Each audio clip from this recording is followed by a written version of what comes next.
नमस्कार दोस्तों, कैसे हैं आप सभी। आशा करते हैं कि आप सब बहुत ही अच्छे होंगे। दोस्तों, पिछले वीडियो के माध्यम से हम लोगों ने जो है 100 महत्वपूर्ण वन लाइनर प्रश्नों के बारे में चर्चा की थी। आज इस वीडियो के माध्यम से फिर से 100 महत्वपूर्ण प्रश्नों की चर्चा करेंगे। ये 100 महत्वपूर्ण प्रश्नों की सीरीज में दूसरा वीडियो है। तो जिन लोगों ने प्रथम वीडियो नहीं देखा है, मैंने डिस्क्रिप्शन में उसकी लिंक दे दी है, आप वहां से इसको देख सकते हैं।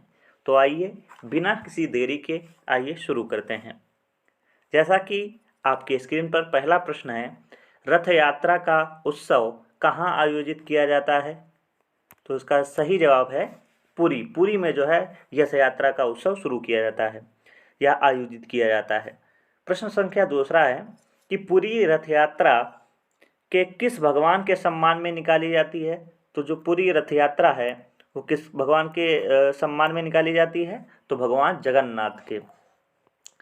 प्रश्न संख्या 3 है, एशिया का सबसे बड़ा मेला कौन सा है। तो ये तो सभी को पता है कि एशिया का सबसे बड़ा मेला जो है सोनपुर मेला है, और ये कहाँ लगता है। तो ये राजस्थान में लगता है, और इसे पशु मेला भी बोला जाता है। अगला प्रश्न है, प्रश्न संख्या 4, उत्तराखंड के किस मेले में 2 गुट के बीच पत्थर फेंकने की प्रथा है। तो उत्तराखंड में एक मेला होता है जिसे देवी धुरा मेला बोला जाता है। इसमें क्या होता है, 2 गुट होते हैं, उनके बीच पत्थर फेंकने की प्रथा चली आ रही है। कौन से मेले में। देवी धुरा मेले में। आइए प्रश्न संख्या 5 की बात कर लेते हैं कि रंगीन हीरे में अलग अलग रंग क्यों मौजूद होते हैं।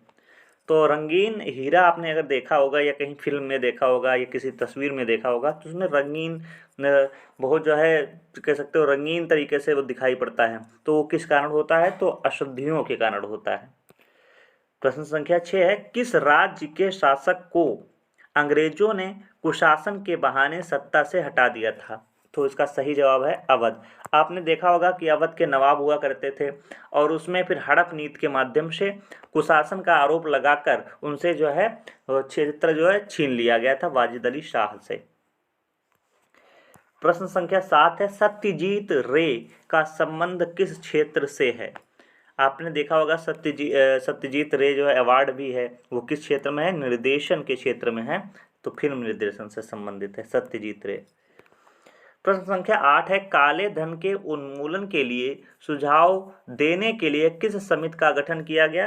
तो चेलैया समिति, ये भी आपको पता होगा।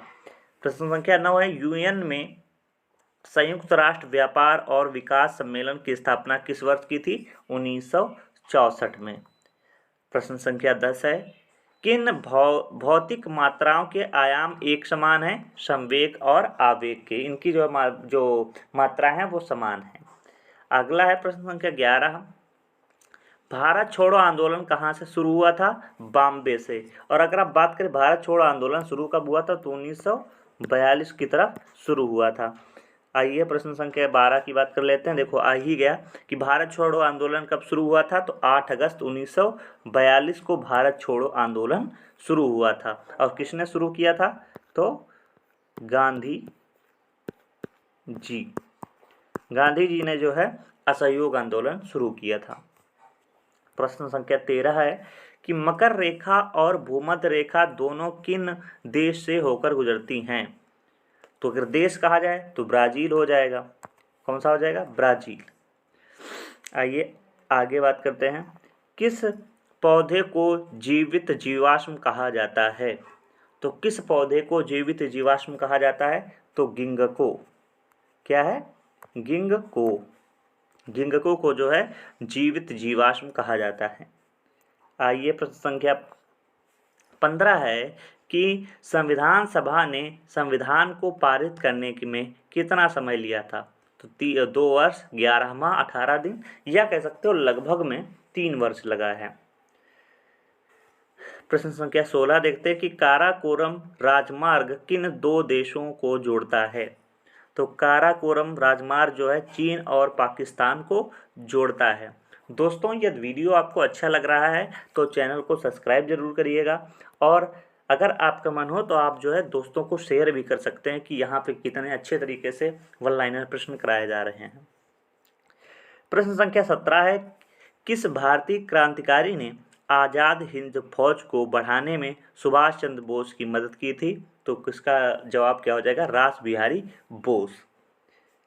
प्रश्न संख्या 18 है, संविधान सभा के अध्यक्ष कौन थे? तो ये बहुत ही अच्छा प्रश्न है, पिछले वीडियो में भी मैंने इसको रखा था। तो संविधान सभा के अध्यक्ष कौन है? डॉक्टर राजेंद्र प्रसाद। यही अगर पूछा संविधान सभा के अस्थायी सदस्य कौन थे, तो कौन हो जाएंगे? सच्चिदानंद सिन्हा। ये भी आपको याद रखना है। आइए प्रश्न संख्या 11 की चर्चा कर लेते हैं कि कौन सा अक्षांश भारत से होकर गुजरता है। तो भारत में जो है आपने देखा होगा कर्क रेखा गुजरती है, और अगर आप ये भी जान लेंगे कि कितने राज्यों से होकर कर्क रेखा गुजरती है तो बहुत ही अच्छा रहेगा। प्रश्न संख्या 20 है, यह किसने प्रतिपादित किया कि भाग्य सब कुछ निर्धारित करता है और मनुष्य शक्तिहीन? तो इसका सही जवाब क्या हो जाएगा? आजीवक संप्रदाय था, उसमें यह बताया गया कि भाग्य ही सब कुछ निर्धारित करता है और मनुष्य जो है शक्तिहीन है। और आपने जाना होगा कि इसका जो मुख्य एक शासक था, जो इसका बहुत बड़ा कह सकते हो प्रवर्तक था या उसको अपनाया था, तो बिंदुसार आपने नाम सुना होगा। आइए प्रश्न संख्या 21 की चर्चा कर लेते हैं कि बच्चे का लिंग निर्धारण किसके गुणसूत्र के द्वारा किया जाता है? तो पिता के गुणसूत्र के द्वारा। आइए प्रश्न संख्या 22 की बात कर लेते हैं, संसद के किसी सदस्य को अयोग्य ठहराने के विवाद के बारे में निर्णय लेने के लिए कौन अधिकृत है? तो इसका सही जवाब क्या हो जाएगा? राष्ट्रपति। कि मतलब अगर कोई सदस्य अयोग्य है तो उसको कैसे जो है उस पर कैसे विवाद पर निर्णय लिया जाएगा, इसके लिए कौन अधिकृत है? तो हम कहेंगे राष्ट्रपति हैं। आइए प्रश्न संख्या 23 की चर्चा कर लेते हैं कि सिंधु घाटी सभ्यता के बारे में हमारे ज्ञान के मुख्य स्रोत क्या हैं? तो पुरातात्विक उत्खनन।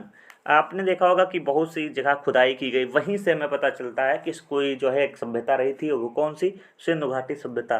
क्योंकि सबसे पहले हड़प्पा नामक स्थल खोजा गया था और सिंधु नदी के किनारे था, इसलिए हड़प्पा सभ्यता या सिंधु सभ्यता भी उसे कहा जाता है।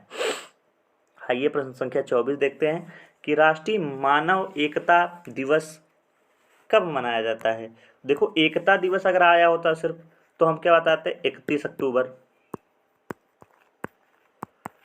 और अगर पूछा है मानव अंतर्राष्ट्रीय मानव एकता दिवस तो 20 दिसंबर। ये बहुत ही ध्यान से पढ़ना है, इसलिए मैंने इस प्रश्न को रखा है। प्रश्न संख्या 25 है, धर्मशास्त्र में भूमि राजस्व की दर क्या बताई गई थी? 1/6 बताई गई थी भूमि राजस्व की दर। प्रश्न संख्या 26 है कि लोकसभा को एक वर्ष में कम से कम कितनी बार सत्र के लिए बुलाया जा सकता है? तो 3 बार बुलाया जा सकता है। आइए प्रश्न संख्या 27 है, यदि केंद्रीय बैंक द्वारा नगद आरक्षित अनुपात को कम कर दिया जाता है तो ऋण निर्माण पर इसका क्या प्रभाव पड़ेगा? वृद्धि होगी, ऋण जो है निर्माण जो होगी वो ज़्यादातर बढ़ती जाएगी अगर केंद्रीय बैंक जो है नगद आरक्षित अनुपात को कम कर देगा। प्रश्न संख्या 28 है, माता टीला बहुउद्देशीय परियोजना किस राज्य में स्थित है? तो माता टीला जो बहुउद्देशीय परियोजना है ये उत्तर प्रदेश में स्थित है। प्रश्न संख्या 29 है कि प्राचीन भारतीय ऐतिहासिक भूगोल में रत्नाकर क्या दर्शाता था? तो ये क्या दर्शाता था? हिंद महासागर को दर्शाता था। प्रश्न संख्या 30 है, उच्च न्यायालय के न्यायाधीशों का वेतन कब कम किया जा सकता है? तो उच्च न्यायालय के जो न्यायाधीश हैं उनका वेतन कब कम किया जा सकता है? जब वित्तीय आपातकाल लगा होगा तब जो है वेतन कम किया जा सकता है। प्रश्न संख्या 31 है, सिंधु घाटी सभ्यता में विशाल स्नानागार कहाँ मिला था? तो सिंधु घाटी सभ्यता में विशाल स्नानागार मोहनजोदड़ो में मिला था, जिसे जो है क्या बोला जाता है? मोहनजोदड़ो का एक अन्य नाम भी देखने को मिलता है, उसको बोला जाता है मृतकों का टीला। आपने देखा होगा मृतकों का टीला। प्रश्न संख्या 32, सिंधु घाटी के लोगों की एक महत्वपूर्ण रचना किसकी मूर्ति थी? तो नृत्य करती हुई बालिका की मूर्ति, ये जो है एक महत्वपूर्ण मूर्ति थी। प्रश्न संख्या 33 है, उस राज्य का नाम क्या है जिसने पहली बार युद्ध में हाथियों का इस्तेमाल किया था? तो आपने मगध वाला क्षेत्र देखा होगा, बहुत ही विशाल क्षेत्र था मगध वाला क्षेत्र, बिंदुसार थे उसमें। और ये जो मगध वाला क्षेत्र था, ये लोग पहली बार जो है युद्ध में हाथियों का इस्तेमाल किया था, बहुत हाथी थे इनके पास। प्रश्न संख्या 34 है, सिंधु घाटी के बंदरगाह का नाम क्या था? तो इसका सही जवाब हो जाएगा लोथल। लोथल जो है गुजरात क्षेत्र में पड़ता है। प्रश्न संख्या 35 है, सिंधु सभ्यता के घर किससे बनाए जाते थे? तो इसका सही जवाब हो जाएगा ईंट से बनाए जाते थे। आइए प्रश्न संख्या 36 की चर्चा करते हैं कि हड़प्पा सभ्यता से अभी तक किस धातु की प्राप्ति नहीं हुई है? तो लोहा, तांबा मिला था, उससे कांसा बनाया गया, ये सब आपने पढ़ा होगा, लेकिन लोहा जो है इससे जो है वहाँ का मानो अज्ञात था। प्रश्न संख्या 37 है कि प्रसिद्ध गायत्री मंत्र कहाँ से लिया गया है? तो प्रसिद्ध गायत्री मंत्र कहाँ से लिया गया है? ऋग्वेद से लिया। ऋग्वेद में तीसरे मंडल से। किस मंडल से? तीसरे मंडल से जो है गायत्री मंत्र लिया गया। और किसकी रचना किसने की है? तो विश्वामित्र ने इसकी रचना की है। तो ये भी आप यहाँ से जान सकते हैं। आइए प्रश्न संख्या 38 की चर्चा करते हैं। किसकी सेना ने ग्रीक शासक सिकंदर के साथ झेलम नदी पर युद्ध किया था? तो झेलम नदी पर, या इसे एक वितस्ता युद्ध भी बोला जाता है। क्या बोला जाता है? वितस्ता युद्ध। ये जो है सिकंदर और जो है पोरस के मध्य में हुआ था। किसके मध्य में? सिकंदर और पोरस के मध्य में। इसमें पोरस ने बहुत ही अधिक साहस दिखाया था। इससे जो है सिकंदर बहुत खुश हो गया था और उसने जो है पोरस को उनका साम्राज्य वापस कर दिया था। आइए प्रश्न संख्या 39 देखते हैं कि बिंदुसार के शासनकाल के दौरान अशांति कहाँ हुई थी? तो तक्षशिला में जो है अशांति हुई थी। प्रश्न संख्या 40 है, चंद्रगुप्त मौर्य ने अपने अंतिम दिन कहाँ गुजारे थे? तो चंद्रगुप्त मौर्य ने अंतिम दिन जो है श्रवणबेलगोला में गुजारे थे। प्रश्न संख्या 41 है कि देवानामप्रिय के नाम से कौन विख्यात है? तो अशोक। ये भैया बहुत ही इम्पॉर्टेंट प्रश्न है, इसको आप बहुत ही अच्छी जगह आप नोट करिएगा, क्योंकि कई बार प्रश्न आया है कि देवानामप्रिय के नाम से कौन विख्यात है? अशोक। ये प्रश्न बहुत ही इम्पॉर्टेंट है। प्रश्न संख्या 42 है, इंडिका पुस्तक के लेखक कौन हैं? तो इंडिका पुस्तक के लेखक कौन है? मेगस्थनीज। और अगला प्रश्न है, मौर्य दरबार में ग्रीक के राजदूत का नाम क्या था? तो मेगस्थनीज। तो ये कह सकते हो कि ये जो मेगस्थनीज था ये इंडिका पुस्तक लिखी, और ये किसके दरबार में आया? तो ये जो है मौर्य दरबार में आया था। ग्रीक एक ये राजदूत था।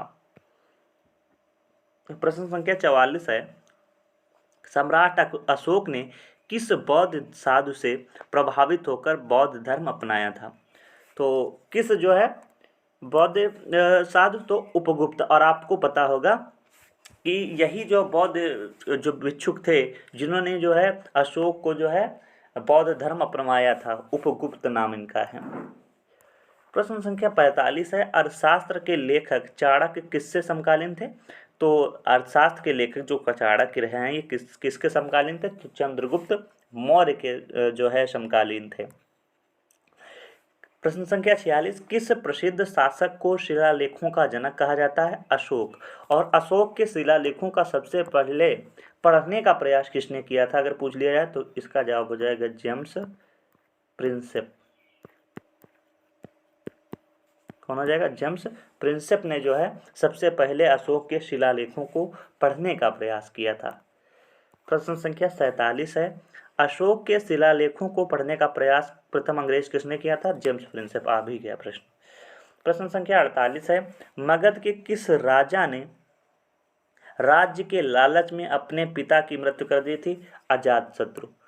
क्या सही जवाब है? अजातशत्रु। और अजातशत्रु का भी एक पुत्र हुआ था उदयन। क्या था? उदयन। उदयन ने भी जो है अपने पिता अजातशत्रु की मृत्यु कर दी थी या हत्या कर दी थी। और अजातशत्रु ने किसकी की थी? बिंदुसार की थी। तो इसे पितृहंता वंश भी बोला जा सकता है। हर्यक वंश वैसे था, लेकिन इसे पितृहंता वंश भी कहा जा सकता है। प्रश्न संख्या 49 है, ऋग्वैदिक आर्यों का मुख्य व्यवसाय क्या था? पशुपालन। ये तो आप सभी को पता होगा। प्रश्न संख्या 50 है, वराह मिहिर कौन थे? तो वराह मिहिर एक क्या थे? एक बहुत ही बड़े खगोल शास्त्री थे। और ये जो है उस समय जब अशोक वाला शासनकाल आप देखेंगे तो वहाँ पे इनका जिक्र होता है। दोस्तों अभी तक हम लोगों ने 50 प्रश्न कर लिए हैं और मुझे आशा होगा कि आप लोग बिल्कुल भी थकावट नहीं महसूस कर रहे होंगे, बल्कि एक नई ऊर्जा के साथ बैठे होंगे कि आज हमें अच्छे अच्छे प्रश्न देखने को मिल रहे हैं। कुछ प्रश्न आपको पता होंगे, कुछ नहीं पता है। जो प्रश्न नहीं पता है आप उसको नोट डाउन करते चलें। और यदि अभी तक आपने चैनल को सब्सक्राइब नहीं किया है तो ज़्यादा से ज़्यादा लोग जो है चैनल को सब्सक्राइब कर लीजिएगा। और अगर वीडियो को लाइक नहीं किया है तो ज़्यादा से ज़्यादा लोग वीडियो को लाइक भी करिएगा। प्रश्न संख्या 51 है, मेघदूत के रचयिता कौन है? मेघदूतम और शकुंतला, ये सब जो है कालिदास की रचनाएं हैं, तो ये भी आपको याद रखना है। प्रश्न संख्या 52 है, प्रसिद्ध चीनी यात्री फाहियान किसके शासनकाल के दौरान भारत आया था? चंद्रगुप्त द्वितीय के समय। और अभी कभी कभी पूछ लिया जाता है कि ह्वेन किसके शासनकाल में आया था? तो हर्षवर्धन के शासनकाल में। अगला प्रश्न है, भारत का नेपोलियन किसे कहा जाता है? तो भारत का नेपोलियन समुद्रगुप्त को भी कहा जाता है। और आपने देखा होगा समुद्रगुप्त ने अपने सिक्कों पर जो है वीणा बजाते हुए चित्र का अंकन भी कराया है। प्रश्न संख्या 45 है, 54 है, लिच्छवी दोहित्र किसे कहते हैं? तो ये भी एक उपाधि है समुद्रगुप्त की, तो समुद्रगुप्त को कहते हैं।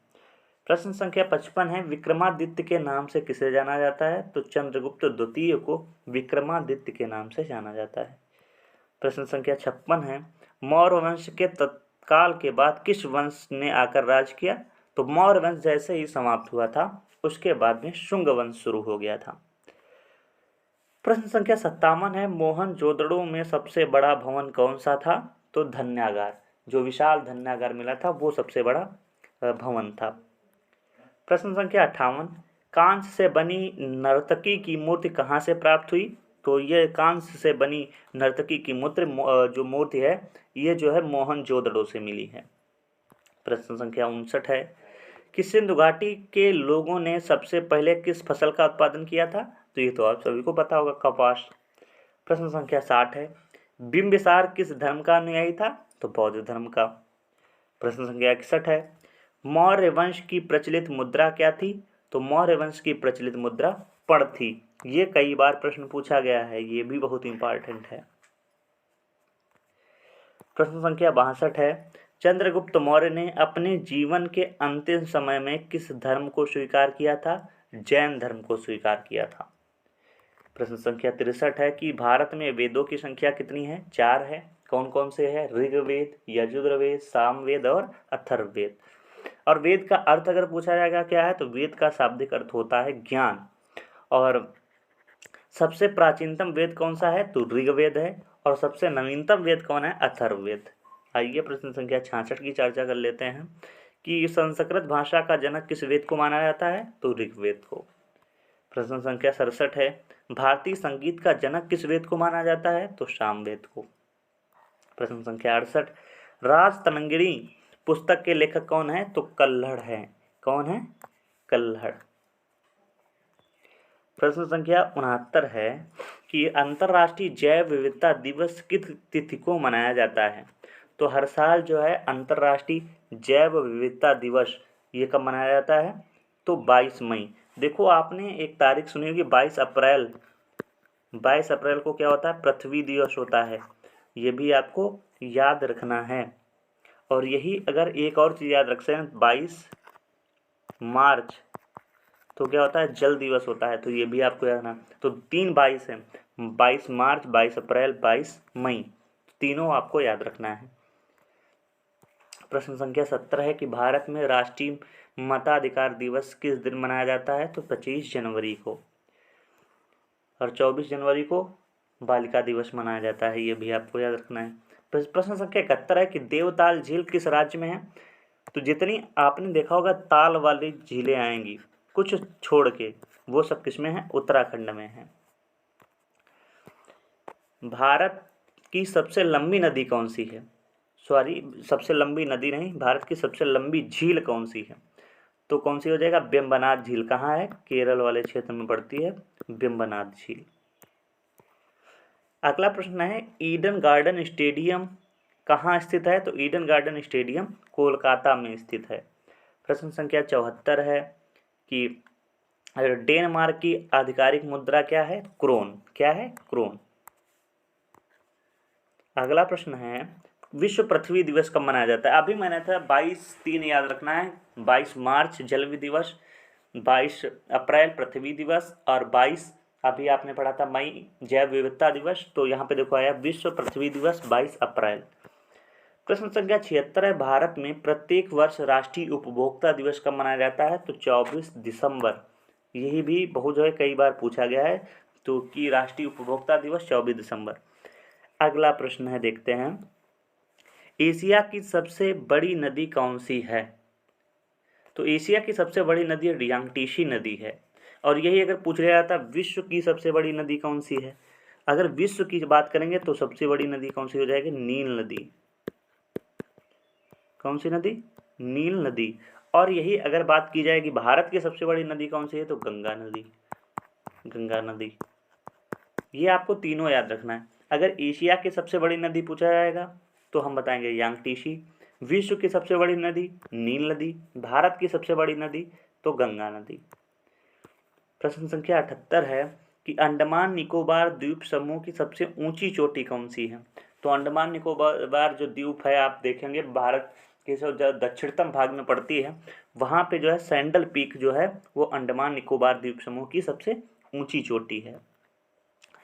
प्रश्न संख्या जो 79 है कि ओणम किस राज्य का प्रमुख त्योहार है?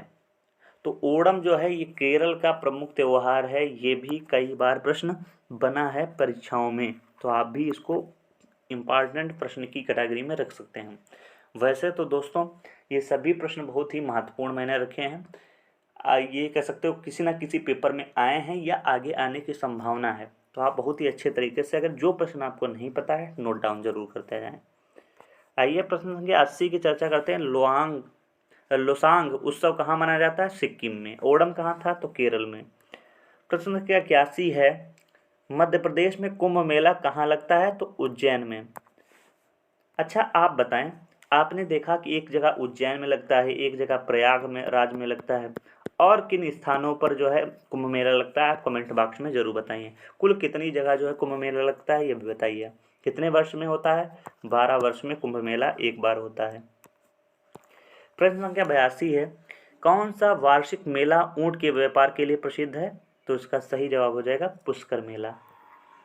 प्रश्न संख्या 83 है, पोंगल किस राज्य का पर्व है? पोंगल से क्या आपको याद रखना है? तमिलनाडु। अभी आपने ओणम पढ़ा था तो वो क्या था? केरल का था। ठीक है। अगला प्रश्न, खेतड़ी किसके लिए प्रसिद्ध है? तो खेतड़ी वाला क्षेत्र किसके लिए प्रसिद्ध है? तांबे के उत्पादन के लिए प्रसिद्ध है। और शायद मुझे जहाँ तक याद आ रहा है कि खेतड़ी क्षेत्र जो है कहाँ पड़ता है? उड़ीसा वाले राज्य में पड़ता है। ये आप एक बार कन्फर्म कर लीजिएगा देख के। आइए प्रश्न संख्या 85 है, भारत में तेल की पहली परीक्षणशाला कहाँ स्थापित की गई थी? तो डिगबोई असम में जो है तेल की प्रथम जो है परीक्षणशाला स्थापित की गई थी। प्रश्न संख्या 86 है, भारत में सबसे अधिक ताप विद्युत उत्पन्न करने वाला राज्य कौन सा है? तो महाराष्ट्र है। अगला प्रश्न है, भारत में सर्वाधिक लोहा उत्पादन करने वाला राज्य कौन सा है? तो उड़ीसा है। उड़ीसा में सबसे अधिक लोहा उत्पादन किया जाता है। प्रश्न संख्या 88 है, भारत का सर्वाधिक जस्ता उत्पादक राज्य? राजस्थान। ये जो निर्माणकर्ता, उत्पादक, उपभोक्ता, ये वाले क्वेश्चन कई प्रश्न बनते हैं, तो भंडारक ये वाले आप देख लीजिएगा। जो मुझे इंपॉर्टेंट लगे हैं वो मैंने इस वीडियो में रखे हैं, और आगे जब हम लोग और प्रश्न करते जाएंगे तो वहाँ पे भी इन प्रश्नों को सम्मिलित करते रहेंगे। प्रश्न संख्या 87 है, झरिया कोयला क्षेत्र झारखंड के किस जिले में है? धनबाद। और आपने सुना होगा धनबाद एक्सप्रेस भी चलती है, तो धनबाद कहाँ है? झारखंड में है। और वहाँ पे एक क्षेत्र पड़ता है झरिया कोयला क्षेत्र, वो धनबाद में स्थित है। अगला प्रश्न है, भूरा कोयला किसे कहते हैं? तो भूरा कोयला जो है लिग्नाइट को कहते हैं। आपने पढ़ा होगा कोयला को 4 भागों में बांटा गया है, उसमें एक लिग्नाइट है, हेमाटाइट है, आपने ये सब सुना होगा, एंथ्रासाइट है।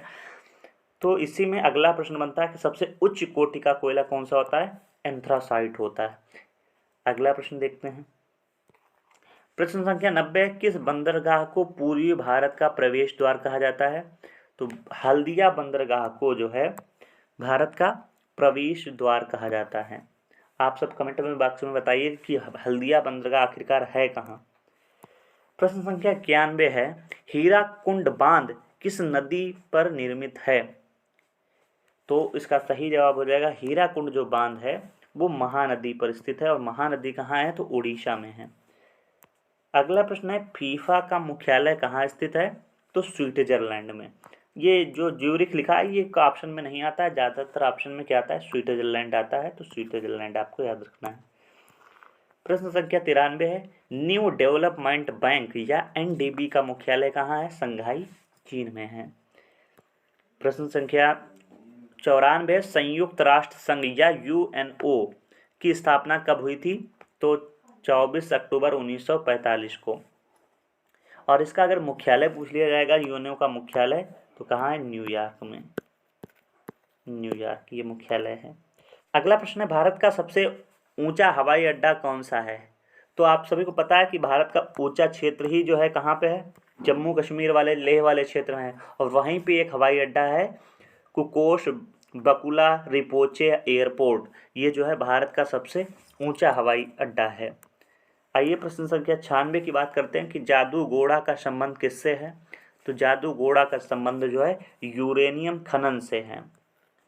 प्रश्न संख्या 97 भारत में लिग्नाइट का सबसे बड़ा उत्पादक राज्य कौन सा है? तो भारत में लिग्नाइट का सबसे बड़ा उत्पादक राज्य कौन सा हो जाएगा? तो तमिलनाडु। प्रश्न संख्या 98 पन्ना मध्य प्रदेश का एक महत्वपूर्ण स्थान है जो किस खदान के लिए प्रसिद्ध है? हीरा। आपने गाना भी सुना होगा कि हीरा की तमन्ना है कि पन्ना की तमन्ना है कि उसे हीरा मिल जाए। तो पन्ना कहाँ है? मध्य प्रदेश में है, और किसके लिए प्रसिद्ध है? तो हीरा के लिए प्रसिद्ध है। प्रश्न संख्या जो है 99 है गंगा नदी भारत के कितने राज्यों से होकर गुजरती है? तो 5 राज्यों से होकर गुजरती है। कितने राज्यों से? 5। चलो हम इसको बता भी देते हैं। सबसे पहले उत्तराखंड पड़ता है, उसके बाद में उत्तर प्रदेश, फिर बिहार पड़ता है, और उसके बाद में आप देखेंगे तो इधर जो झारखंड वाला क्षेत्र पड़ता है थोड़ा सा, और उसके बाद में सबसे लास्ट में पश्चिम बंगाल आ जाएगा। झारखंड, उसके बाद में पश्चिम बंगाल। तो टोटल कितना हुआ? 2, 2, 4, 1, 5। 5 राज्यों से होकर गुजरती है।